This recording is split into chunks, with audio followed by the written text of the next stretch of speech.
to your next challenge. This one's called What is Between? You are to complete the function that takes two integers a and b, where a is less than b, and return an array of all integers between the input parameters, including them. For example, consider a is equal to 1 and b is 4.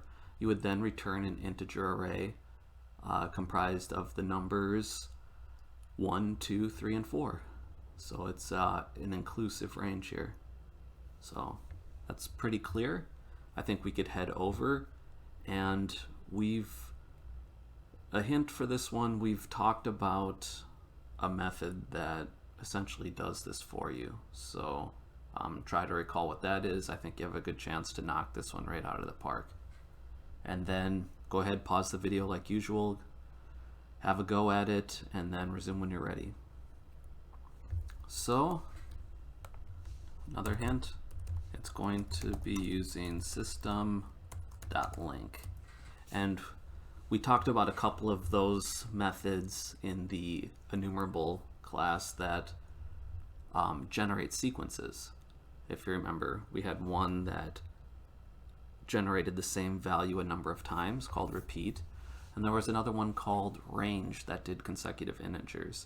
And so that's fits perfectly with what we're trying to do here.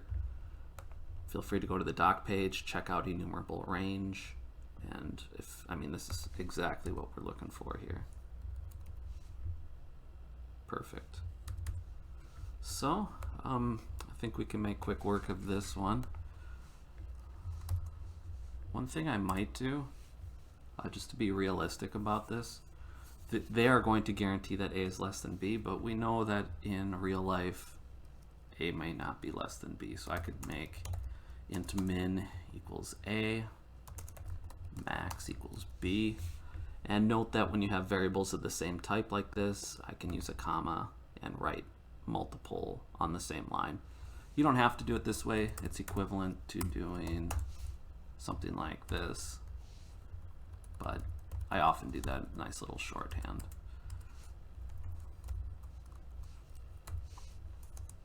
So I'll do it like that. And then I could say if b is less than a, let's make sure everything gets in the right place. Min equals b, max equals a.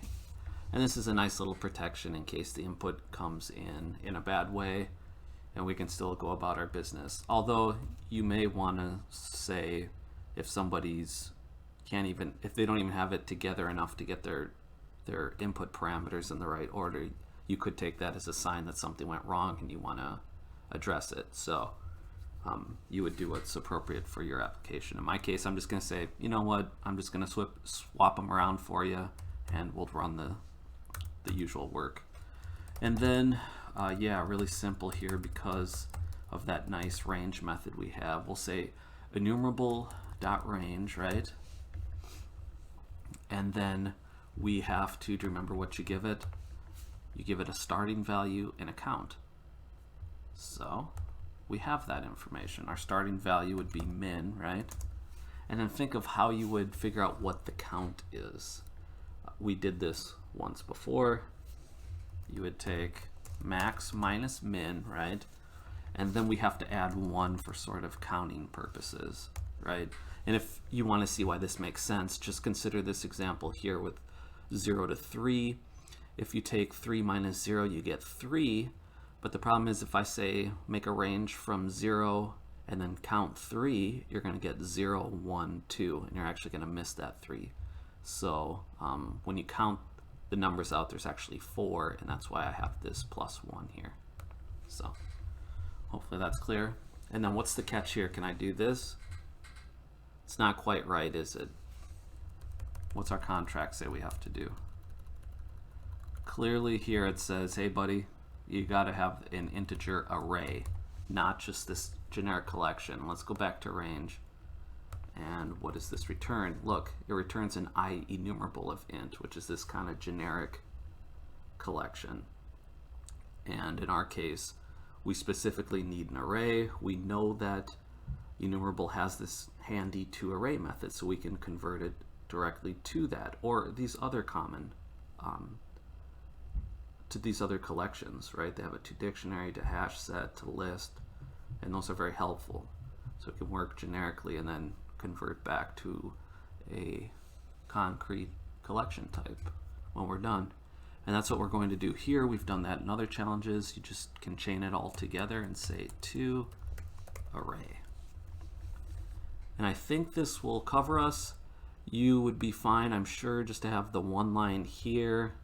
I just want to really start challenging you to start not trusting inputs and just really taking full control of your data and demanding that it conforms to what you expect. You know, you're in control here, you're driving, and trying to get you into that habit.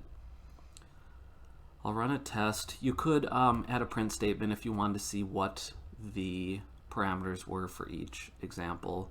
I guess I don't really need to do that here. It should be, I don't think we're going to have trouble, and we didn't. So we'll run the larger collection. That was nice down here, right? They did this example with spanning a bunch of negative numbers, a bunch of positive numbers. So that's a good test. You want to think about that when you're making tests. Just don't always make the same, you know, positive numbers that everybody's expecting. So yeah, we passed the larger collection of tests, and I think we're good here. I'll go ahead and submit this. I'm sure we're going to see a lot of answers like that. They took our, yep, see, same thing. Nobody was doing the input parameter checking, but that's the same thing we had. Probably a lot of that, yeah. So yeah, hopefully you got that one. You know, hopefully our previous efforts made that one easy for you, and that's how your experience is going to be. The more you sort of memorize and ingrain this stuff in you, it just becomes a tool that you always have at your disposal. You just know, hey, I can quickly generate a range. I don't need to make a for loop and sort of build this manually. You have all these tools that it's even good, even if you don't remember exactly what they are, that you just know they exist. Then you know to go looking for them, and you're like, you know, I know there's this thing that makes, you know, sequential ordering of integers. I can't remember what the name's called, and then as soon as you go searching for that, you're gonna see enumerable range popping up. So even that's helpful, even if you don't remember everything. Nobody remembers everything. So good job. Hit me up with questions and we'll keep training. Thanks for watching.